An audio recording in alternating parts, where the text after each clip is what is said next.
Do you want to walk up that dark road with me? I wrote this for another thread, but I guess it fits this subreddit too. This occurred maybe at 11 p.m. I was walking into a Tim Hortons, and there was a young woman. She looked about 17 to 18. I was maybe 21 to 22 at the time, and she was near the entrance. I said hi to her as I passed by, and she said hi back. As I came out, she stopped me and said, "Hey, excuse me, could I walk with you?" There was a fairly large group of boys in their late teens smoking and hanging out in the parking lot, so I figured she felt unsafe walking through them to leave, so I said sure. We walked past the group, and I asked her where she lived. She pointed across a field to an apartment complex. I asked if she'd like me to walk her home, and she said, "Yes, please." As we were walking, she began to tell me she recognized me and that we went to the same school together. Now, I come from a very small town, and my grade only had around 20 students. My entire school had about 200 students grades 6 to 12, so I knew I never went to school with her. I asked her if she was sure, and she said she was. That kind of weirded me out, and I also noticed she had a sort of glazed, faraway look. I kept the chit-chat, and we arrived at the location of the apartment complex a few minutes later. She pointed to a house next to the apartment complex and said, "That's where I live." The house she pointed to was actually one of my friend's house, so I knew she didn't live there. At this point, I was extremely weirded out. I said, "Well, have a good night," and turned around and started walking away. She said, "Wait, where are you going?" I said, "Home. I live on the other side of town." She said, "Oh." She looked concerned. I asked her, "Are you okay?" She didn't respond. I turned and started to walk away again, and she said, "Wait! Do you have a cigarette?" I said yes and came back and gave her a cigarette. I asked her if she was sure that she was okay. She pointed up the street to a dark area near the woods and said, "Do you want to walk there with me?" I asked her why. No response. She just looked at me. I said, "Okay, well, good night," and went home. I looked back briefly to see her walking back towards the field, towards the Tim Hortons. The next day I went to my friend's house to tell him the story. The friend who lived in that house that she pointed to. He gets wide-eyed and said, "Oh, that girl. Yeah, my roommate let her crash with him for a few days. He kicked her out when her purse fell open and a bunch of needles and shit fell out." So apparently, this girl was a drug addict. I never understood what exactly she wanted to do up on that dark road. Was she trying to prostitute herself to me? Was she trying to lure me into a trap with her friends, waiting up there to rob me? Was she trying to befriend me so I would give her a place to crash? It really creeped me out. I guess I'm just glad I didn't go with her.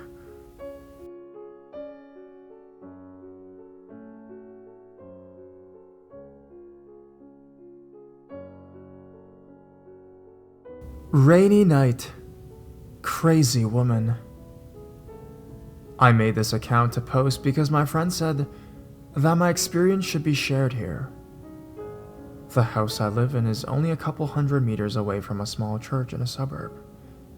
Although I was brought up a Christian, I was never truly religious, and I only went to said church whenever my parents took me as a kid.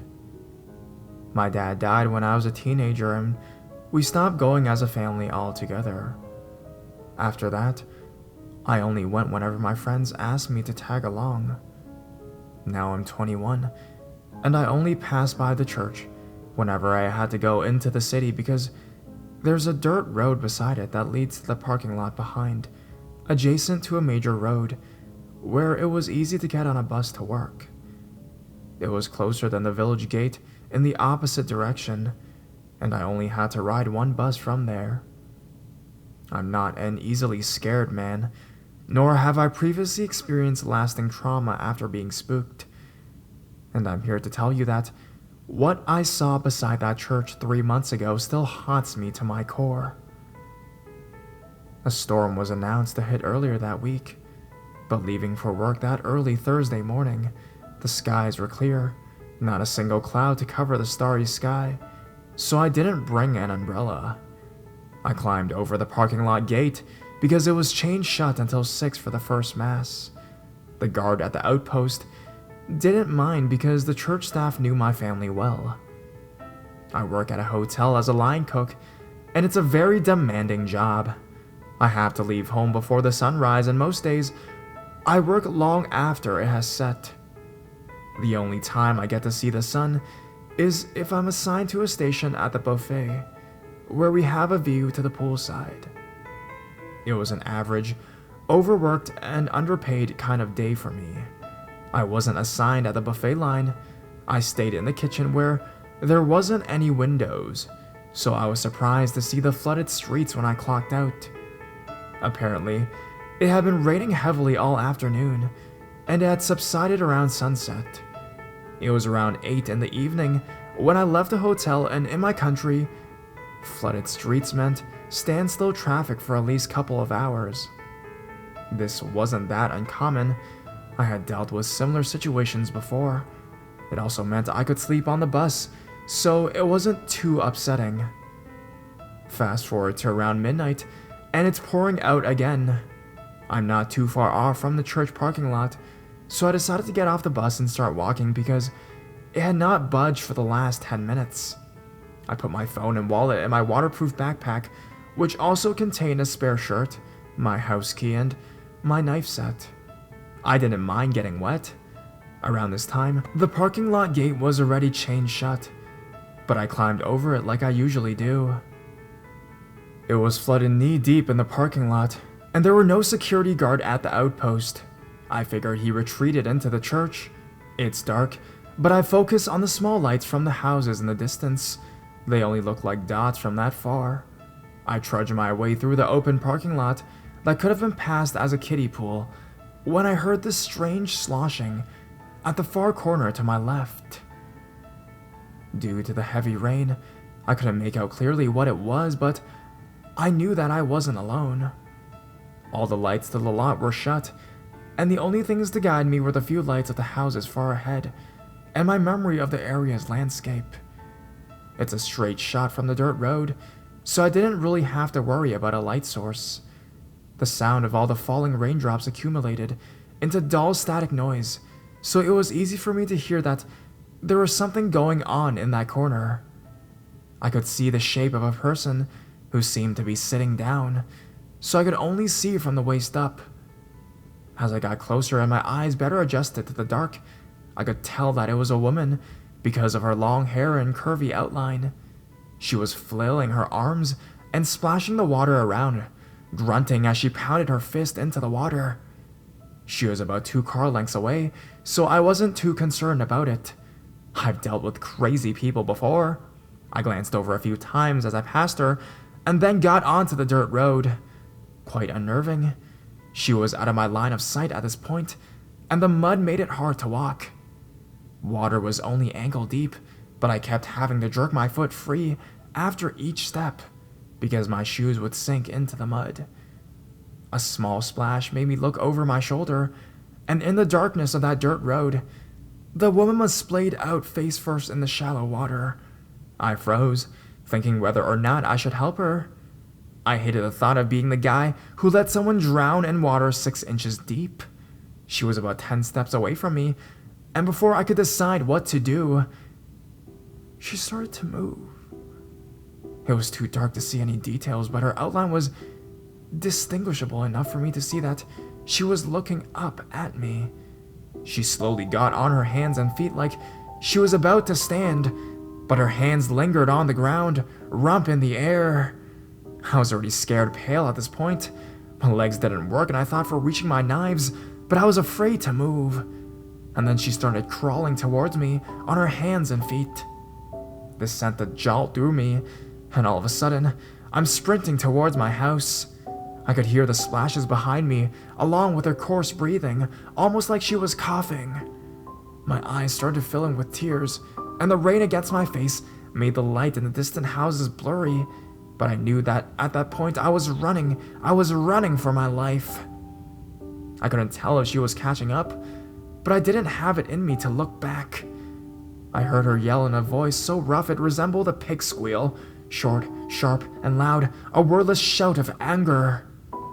I believe that the fastest I've ever run in my life was that moment. At this point, I couldn't hear anything but the rain, deafening, unrelenting, and violent. My house was close. I sped by a few houses with their dim porch lights, and I could tell I was running on asphalt.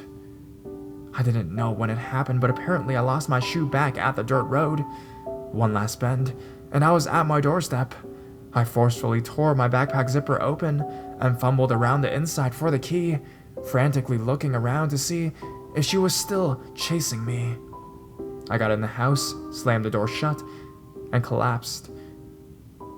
I don't recall the rest of that night, but when I woke up the next morning in my bed, my older brother filled me in. He was awake when I got home that night and went to the front door when the noise alerted him. He said I was on my knees, leaning against the door and quietly sobbing to myself. He woke my mom and they were trying to console me, but I wouldn't talk.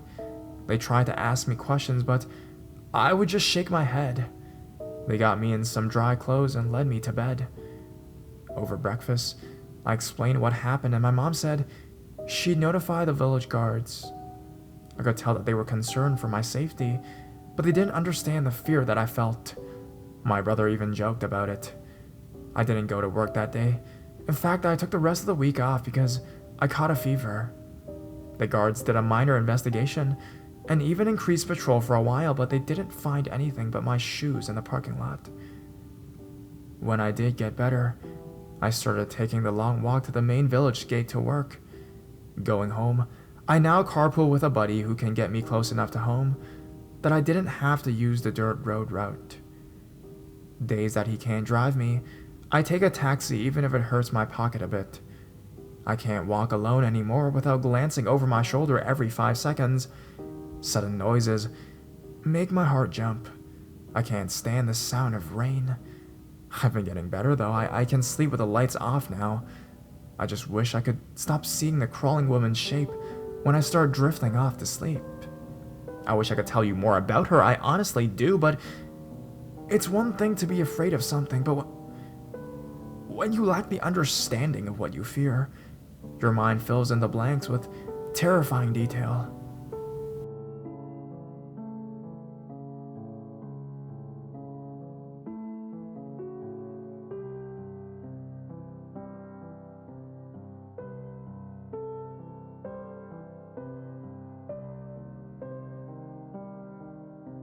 A long walk home. I was 15 and had a boyfriend who lived 8 miles from my house. We used to sneak out and visit each other at night, but we didn't have cars, so we would walk. He'd walk to my house or I'd walk to his. One of these nights, I had visited his place and it was getting late, around 2 or 3, so I left. I started down the main road, as usual, and heard a car slow down behind me. I looked to my left and saw an older car pull up next to me. The guy looked young, older than me, but still in his 20s. He asked me if I wanted a ride. I said no thanks, I'm good. He asked again, and I thought about how I had to start my walk and how much farther I had to go. I thought fuck it, and jumped into the car, happy to skip the trek. First thing I noticed while inside was a strong scent of alcohol in the air. It was so strong. He was also staring at me so hard, he swerved and hit a ditch in the side of the road. "Watch it," I yelled. I was a smart-ass teenager then. He just then gave me a goofy, drunken smile. He was driving really slow too. Not sure why, but out of all the red flags that had presented themselves, it was his super slow driving that bothered me the most. I'm just gonna stop here and remind you guys that I was really a naive 15-year-old girl. Up until this point, I was just annoyed with this dude, nothing more. I had told him to go straight on this road for a few miles when he slowly turned right into a small street. Immediately I said, "Dude, what the fuck are you doing? I said I live that way." "We're going to my friend's house." I said, "Fuck no, take me home." He just ignored me and kept staring at me while driving super slow. I demanded he stop the car, and he ignored me again. Pissed off now, I opened my door and jumped out the moving car. I fell hard and got up and started walking away angrily. He was already out of his car and crossed my path. He clutched my arm so hard and pulled me to his car. He sat in the driver's seat and told me to crawl over him into the passenger. I pulled and yanked, but he was so strong. This is finally when I started getting scared in the situation. He wasn't letting me go and was basically trying to kidnap me. A horrible feeling of dread just washed over me. I was looking at the moon. It looked so big and beautiful. So many nights I had marveled at its beauty. I felt like now it was bearing witness to my demise. I burst out crying. When I did, he loosened the grip on me, and I saw it as a chance to fucking run. I live in a small town, so we had fields of crops between residential areas. I broke free from him and ran straight into a cornfield that was right off the road. He yelled at me to stop and started chasing me. The stalks were taller than me, so I ran in zigzags through them, trying to lose him. I lost a boot in that dirt. He was falling farther behind me. After the field ended, there was an abandoned house that sat right next to the road. I banged on the door, hoping that maybe I had only thought it was abandoned. There was no answer. Surrounding the house were flat fields and just the main road. I couldn't take any chances running through those because the moon was so bright that night that I was sure that he would see me. So I climbed a huge tree in front of the house.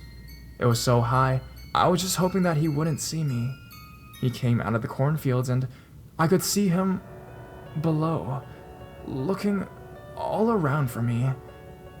I was terrified. I could only cry as silently as I could, praying he wouldn't look up. After a while, he gave up and walked back to his car. I thought that was the end of it, but he got in his car and drove up and down the main road looking for me. I was up in the tree so long I was getting physically tired. I couldn't believe how hard he was looking for me. Sometimes he would get out of the car and look deeper into areas off the road. Then he'd jump back into his car and go up and then down, really fast or really slow. After a few hours, he finally disappeared. 30 minutes passed without seeing his car, and I decided to head home. Again, because the moon was bright and the fields ahead were low. I literally low crawled through them, scared shitless that he might actually show up, seeing me off the main road and chase me again. When I got home, it was dawn, and I was shoeless and covered in dirt. Grateful to be home still. Needless to say, I never walked the street alone at night again.